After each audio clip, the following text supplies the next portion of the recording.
تو ہم ایک دوسرے کو پراپر اپریشیٹ کرتے ہیں. جو اچھا کھیلتا ہے اس کو اپریشیٹ کرتے ہیں, جیتنے پہ وہ ہمیں مبارکباد دیتے ہیں, ہم ان کو دیتے ہیں.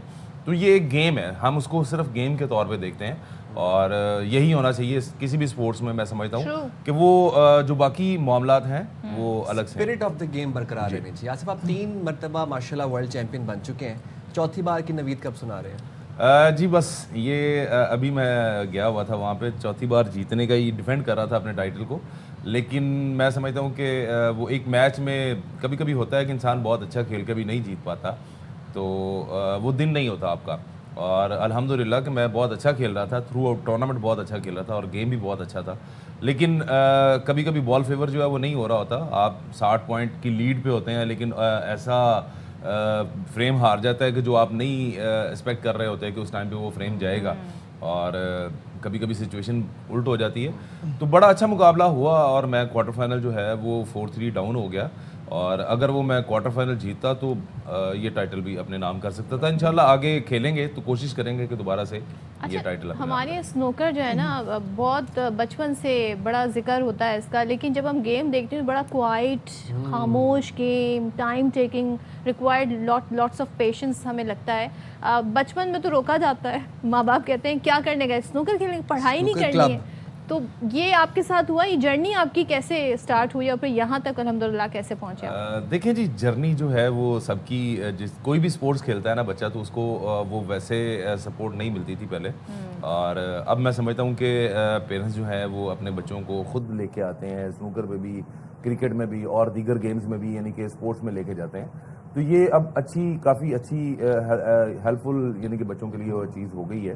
اور دیکھیں یہ ایک امیج ہے دنیا میں جیسا بھی بنایا جائے, اور سنوکر کے بارے میں تھوڑا سا بیڈ امیج کافی ٹائم چلا, لیکن الحمدللہ کہ میں نے پچھلے 16 سال سے میں انٹرنیشنل چیمپئن شپ کھیل رہا ہوں, اور اس میں پاکستان کے لیے میں نے بہت سارے میڈل جیتے. اور اس چیز کا میں ہمیشہ ذکر بھی کرتا ہوں آپ کے میڈیا کے توسط سے بھی, اور ویسے بھی یعنی کہ بات ہوتی ہے تو اس میں لوگوں کو تھوڑا سا اویئر کرتے ہیں اس چیز کے بارے میں.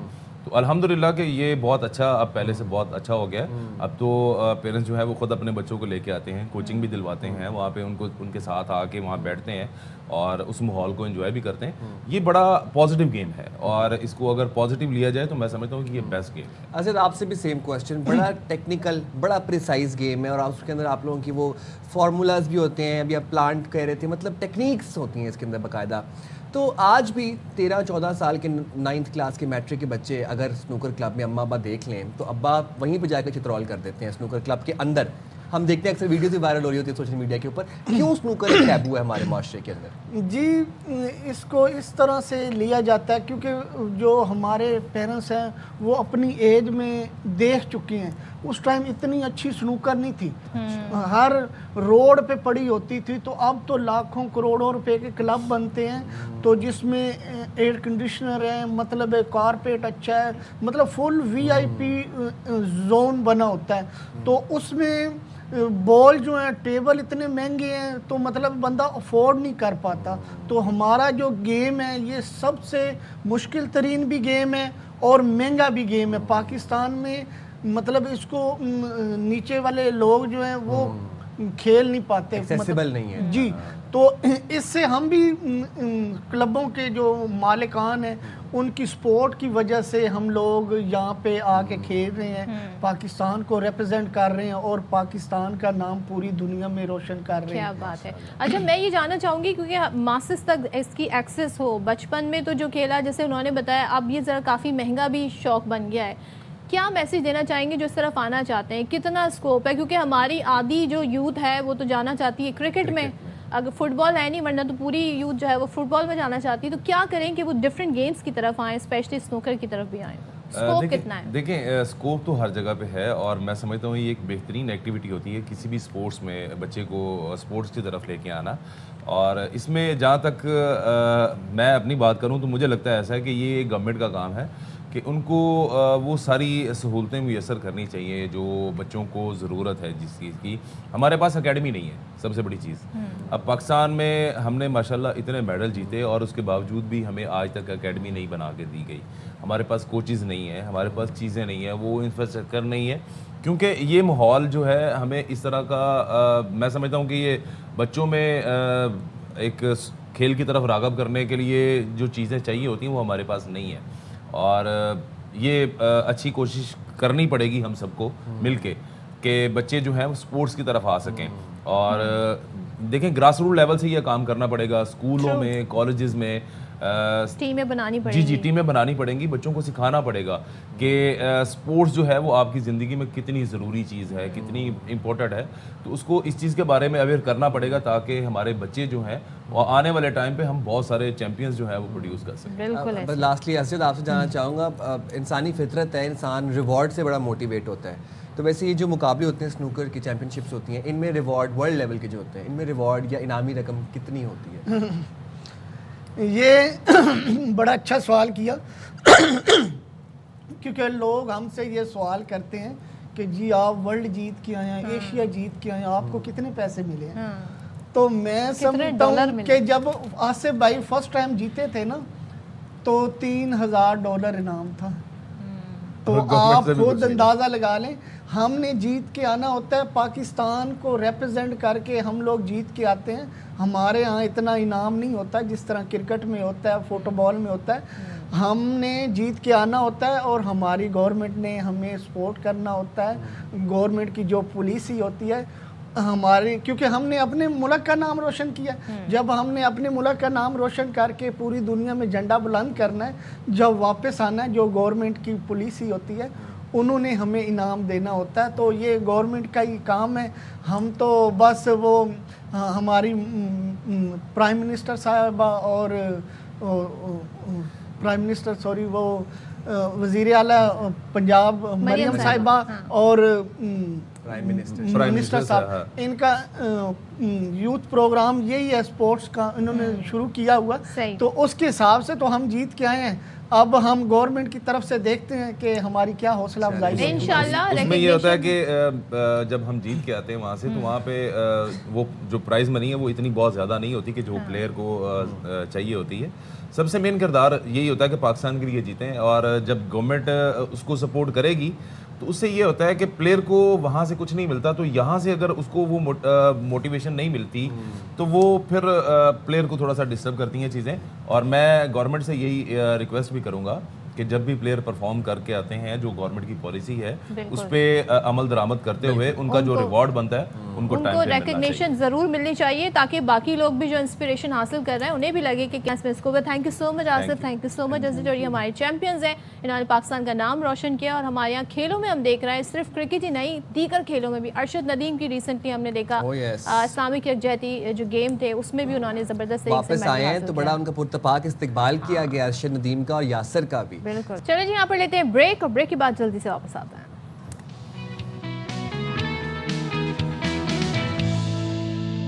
ہم یہ دیکھ رہے ہیں کہ خواتین جو ہیں وہ تشدد کا خاص طور پہ زیادہ شکار ہوتی ہیں, چاہے دیہات کی بات کر لیں, چاہے ہم شہروں کی بات کر لیں. اور یہ جو آج دن منایا جا رہا ہے اس کا مقصد یہ ہے کہ اویئر کیا جا سکے.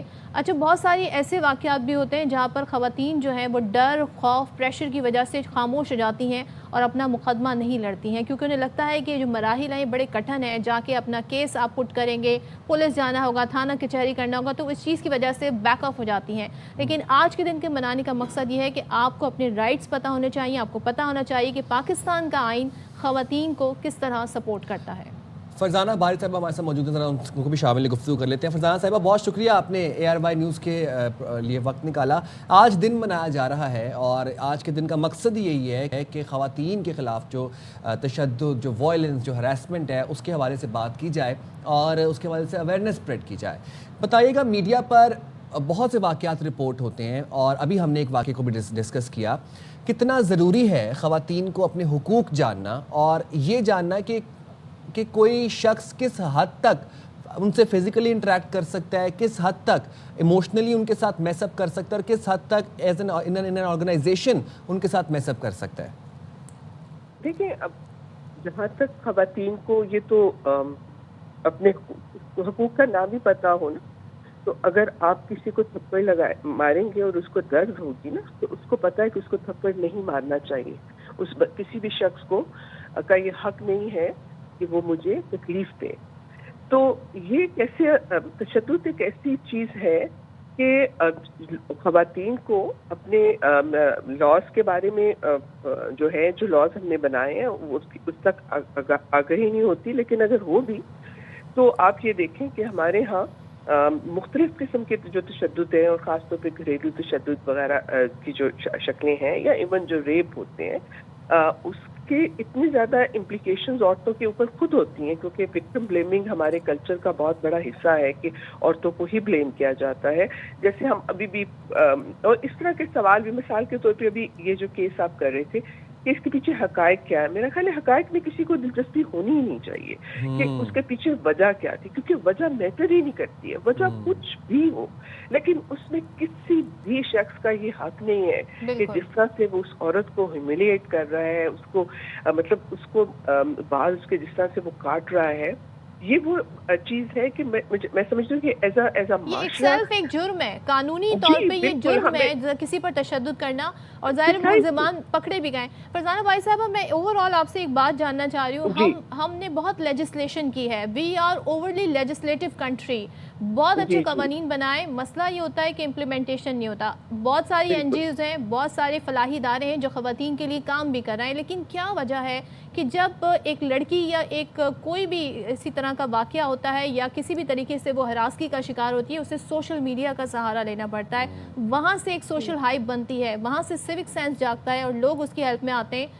کیوں خواتین اپنے آپ کو سیکیور محسوس نہیں کرتی کہ وہ اس سوشل میڈیا پلیٹ فارم سے پہلے ہی انہیں اندازہ ہو کہ میں اس جگہ جاؤں گی تو مجھے انصاف مل جائے گا، میں اس جگہ جاؤں گی تو میری بات سنی جائے گی؟ اسے کیوں سہارا لینا پڑتا ہے سوشل میڈیا یوزرز کا اپنی بات کو آگے بڑھانے کے لیے؟ دیکھیں نارملی تو انصاف ملتا ہی نہیں ہے. آپ یہ دیکھیں کہ جو تشدد کے واقعات ہیں، خاص طور پہ جو صنفی تشدد ہے، اس کے اندر جو کنوکشن ریٹ ہے وہ ابھی بھی 0.5% ہے. پنجاب کلیم کرتا ہے کہ 5% ہے، لیکن اول تو یہ ہے کہ پراپر ہمارے پاس اسٹیٹسٹکس نہیں ہے. لیکن ایک تو یہ ہے کہ اول تو یہ کیسز رپورٹ ہی بہت کم ہوتے ہیں، جس طرح میں نے کہا کہ خواتین کو یہ ایک سماجی دباؤ ہے جس کی وجہ سے وہ رپورٹ نہیں کرتی ہیں، وکٹم بلیمنگ کا خوف ہوتا. یہ بھی ہے کہ انصاف تو ملے گا نہیں، لوگوں کو مطلب کانفیڈنس نہیں ہے، اعتماد نہیں ہے. یہ ہے کہ جو خواتین جو ہیں، میں خود ابھی آج کل ایک کیس دیکھ رہی ہوں جس میں وہ خاتون ڈاکٹر ہے، اس کا ریپ ہوا ہے، اسلام آباد میں ہوا ہے. وہ پچھلے 2 سالوں سے دھکے کھا رہی ہے اور ابھی وہ کہتی ہے کہ میں خودکشی کر لوں گی، کیونکہ جتنا وہ ایک طرف سے تو یہ کہ حالانکہ اس کی فیملی اس کا ساتھ دے رہی ہے، مگر وہ جو آدمی ہے وہ اتنا انفلوئنشل ہے، اس نے اتنے بڑے بڑے لائرز رکھے ہوئے ہیں، اور آپ کو پتہ ہے کہ وہ تو اب ججز کو بھی خرید لیتے ہیں، لائرز جو ہیں. پھر یہ کہ اس کی میڈیکل رپورٹ چینج ہو گئی ہے، پولیس اس کا ساتھ نہیں دے رہی، مطلب پولیس نے اس کے جو ڈاکٹر ہے اس نے رپورٹ چینج کیا، وہ عورت پاگل ہوئی ہے. تو کہنے کا مقصد یہ ہے کہ جو ہمت کر بھی لیتی ہیں ان کو یہ سسٹم اتنا خوار کرتا ہے کہ وہ راستے میں عورتیں جو ہیں وہ یہی میں آپ سے جاننا چاہ رہا ہوں کہ کوئی بھی ایسی لڑکی، بچی، عورت اگر وہ ہراسگی فیس کر رہی ہے، تشدد کا سامنا کی، کچھ بھی اینی کیس، کوئی ایسا کوئک ہیلپ لائن جہاں پر اس کو فوری رسپانس ملے، لیگل اسسٹنس ملے، اس کی بات کی سنوائی ہو اور فوری کوئک رسپانس ملے، چاہے وہ کوئی این جی او ہو، چاہے وہ کوئی حکومتی ادارہ ہو؟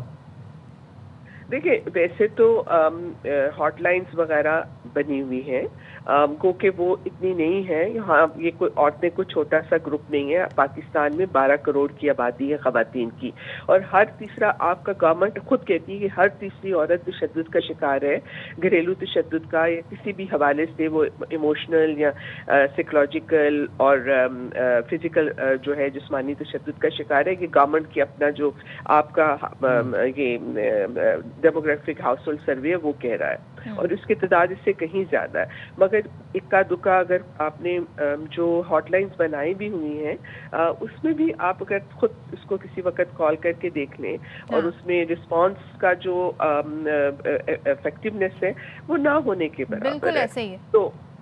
ایسا نہیں ہے سسٹم. دیکھیں ہمارے ہاں آج بھی اگر آپ شیلٹرز کی تعداد دیکھیں, کہنے کو وہ کہتے ہیں جی ہم نے ہر ڈسٹرکٹ میں ہم بنائیں گے, جب یہ ڈومیسٹک وائلنس کے بل پاس ہوئے کہ ہر ڈسٹرکٹ میں جو ہے وہ شیلٹر ہومز ہوں گے, ون اسٹاپ بالکل. اور آپ جیسے لوگ ظاہر ہے اس حوالے اس چیز کو مزید مؤثر بھی بنا سکتے ہیں, جو کہ کیا بھی جا رہا ہے. تھینک یو سو مچ. فرزانہ باری صاحبہ ہمارے ساتھ تھیں. اور دیکھیں جی, اب تو نیا جو قانون قومی اسمبلی میں آیا خواتین کے حقوق سے متعلق, اس میں شرمیلا فاروقی اس بل کو لے کر آئیں جو یہ بھی بتاتا ہے کہ تشدد جو ہے وہ سائیکولوجیکل بھی ہوتا ہے, فزیکل بھی ہوتا ہے, سیکشول بھی ہوتا ہے, فائنینشیل بھی ہوتا ہے, ایموشنل بھی ہوتا ہے. تو ہمیں ہر چیز کو بڑے اچھے سے کیٹیگرائز کرنا ہوگا, اور ہمیں یہ بھی آسان بنانا ہوگا کہ جب عدالت میں کیس جائے تو جو ایویڈنس بیسڈ جو پھر ڈیسیجنز آتے ہیں تو اس میں بھی مزید ہمیں کام کرنے کی ضرورت ہے. اور ایک اور صدف چیز ہے کہ ہمیں اپنا تھاٹ پروسیس, ہمیں اپنے مائنڈ سیٹ کو, اپنے روایات کو چینج کرنے کی ضرورت ہے. ہم اس معاشرے میں رہ رہے ہیں جہاں پر آج بھی میریٹل ریپس رپورٹ ہوتے ہیں, جہاں پر سسرال میں تشدد کیا جاتا ہے بچیوں کے اوپر, لڑکیوں کے اوپر. تو یہ جو بات ہے نا, جو ہم اپنی بہن بیٹیوں کو, بچیوں کو بتاتے ہیں کہ تم سسرال جا رہی ہو تو وہاں سے تمہاری ڈولی, تو تمہاری لاش اٹھے گی, اس کے علاوہ تم واپس نہ آنا. تو یہ جو مائنڈ سیٹ ہے, یہ جو تھاٹ پروسیس ہے, اس کو بھی ترک کرنے کی ضرورت ہے. یہ فلمی ڈائلاگ تھا جسے لوگوں نے اپنا لیا, بہت پرانی بات ہے, آؤٹ ڈیٹڈ ہے, بس کچھ نہیں. چلیں جی آگے بڑھتے ہیں اور ذرا کچھ آپ کو بتاتے ہیں کیا کچھ ہو رہا ہے. تو جامعہ کراچی کے حوالے سے بتا دیتے ہیں, یہاں پر international centre for chemical and biological sciences جیسے اہم ریسرچ سینٹر کو الگ کرنے کی تیاریاں جاری ہیں. اب اس کے پیچھے مزید کیا کانٹیکسٹ ہے وہ ہم آپ کو یہ بتاتے ہیں. ذرا یہ بتاتے ہیں کہ اسمبلی میں اس حوالے سے ایک بل بھی جلد پیش کیے جانے کا امکان ہے. اب جب بل منظور ہو جائے گا تو نہ صرف یہ اہم ادارہ بلکہ ہم کہیں اگر کہ کم ہوگا, بلکہ کراچی یونیورسٹی کا رقبہ بھی کم ہو جائے گا. اس سے پہلے 1994 میں آئی بی اے کو جامعہ کراچی سے الگ کیا گیا تھا. International centre for chemical and biological sciences Jamia Karachi کا ممتاز تحقیقی ادارہ ہے, اور اسلامی ترقیاتی بینک سے سائنس اینڈ ٹیکنالوجی میں بہترین ادارے کا اعزاز بھی اسے 2 مرتبہ مل چکا ہے. اب ادارے سے 700 ایم فل اور پی ایچ ڈی طلبہ فارغ التحصیل ہیں, اور اس وقت بھی یہاں 550 طلبہ ریسرچ کر رہے ہیں, جن میں 400 کے قریب طلبہ پی ایچ ڈی کر, اور یہ ادارہ طلبہ کے لیے اسکالرشپ بھی دیتا ہے. اب اس میں یہ سوال ہے کہ بھائی کہ اس سے فائدہ کس کو ہونے جا رہا ہے اور نقصان کیا ہونے جا رہا ہے. ڈاکٹر سید شاہ حسن, اسسٹنٹ پروفیسر انٹرنیشنل سینٹر اور کیمیکل اینڈ بایولوجیکل سائنسز ہمارے ساتھ موجود ہیں. سب سے پہلے تو آپ کا شکریہ, آپ نے ایوان نیوز کے لیے وقت نکالا. سب سے پہلے تو یہ بتائے گا کہ international centre for chemical and biological sciences کے بارے میں ہمیں ذرا اپڈیٹ کیجیے گا, اور بتائیے گا کہ اب یہ جو ہونے جا رہا ہے بل, اس سے فائدہ کس کو ہے اور نقصان کس کو ہے. جی السلام علیکم. سب سے پہلے تو دیکھیں یہ ادارہ اگر آپ تاریخی اعتبار سے دیکھیں تو شہید ذوالفقار علی بھٹو کے دور حکومت میں جو توئی صاحب نے اس کا افتتاح کیا تھا, اور یونیورسٹی کا قیام تو پہلے سے ہی تھا, لیکن اس طرح کے اداروں کا قیام سائنسی تعلیم اور تحقیق کو آگے بڑھانے کا مین مقصد تھا. تو اس کا سب سے بڑا یہ فائدہ ہوتا ہے کہ طلباء اور جو فیکلٹی باہر سے آتے ہیں, یہاں سے جاتے ہیں, ان کو موقع مل جاتا ہے. اس سے یونیورسٹی کی رینکنگ پہ بہت اثر پڑتا ہے. سول نیشنل انٹرنیشنل ایوارڈز جو جتنے ہوتے ہیں اس میں کراچی یونیورسٹی کا ایک یعنی بڑا نام ہوتا ہے. اب یہ ادارہ اگر وہاں سے آئی بی اے کی طرز پہ ہم الگ کر لیتے ہیں تو اس کا مطلب ہے کہ جو کراچی یونیورسٹی کی آٹونومی ہے اور جو اتھارٹی ہے, جو وہاں کا ایکٹ تھا, جو اسٹیچیوٹری باڈیز ہے, نہ صرف اس کی جو ہے خلاف ورزی کی گئی, بلکہ میں سمجھتا ہوں کہ کسی طریقے سے جو ڈونرز حضرات ہیں اور پرائیویٹ پارٹنرشپ کے تحت اس کو کنٹینیو کرنا چاہتے ہیں, تو یہ اس ویژن کی نفی کر رہی ہے جو شہید ذوالفقار علی بھٹو کے دور حکومت میں شروع کی گئی تھی. اور اس کے ساتھ جو زمین ہے کراچی یونیورسٹی کی, جو انسٹرومنٹ ہے تقریباً 10-20 ارب روپے کی کافی مالیت, جو یہاں کے طلباء ہے ان کا مستقبل, یہاں کی جو فیکلٹی امپلائیز ہیں ان کے مستقبل غیر یقینی صورتحال کا سامنا. سمجھائیے گا یہ جو بل ہے یہ کیا کہتا ہے, کیوں ضرورت پیش آ رہی ہے اسے الگ کرنے کی؟ جی یہ بہت اچھا سوال آپ نے کیا کہ بل جو لوگ جو اس کے پیچھے کار فرما ہے, اصل میں تو یہ دکھایا جا رہا ہے کہ سندھ حکومت ہیلتھ ڈپارٹمنٹ کی طرف سے آئی ہے, پھر لا ڈپارٹمنٹ نے اس کو جو ہے چیک کیا ہے, لیکن اصل میں جو لوگ اس کو لانا چاہتے ہیں وہ 20 سال تک یہاں کے ڈائریکٹر رہے. تو پہلے 2023 میں عدالتی حکم سے وہ جو ہے تو ان کو برخاست کیا گیا, تو ان کو ابھی اس کی ضرورت پڑی. پہلے کیوں نہیں کرنا چاہتے تھے 2 سال پہلے تک؟ یقیناً وہ کوشش کی جا رہی ہے کہ ان کو ماورائے قانون, ماورائے یونیورسٹی کی جو اسٹیچوٹری باڈیز ہیں, ماورائے عدالت. کیا ہے پروفیسر صاحب, ان کا مقصد کیا ہے, کیوں اس ڈپارٹمنٹ کو الگ کرنے کی کوشش کی جا رہی ہے؟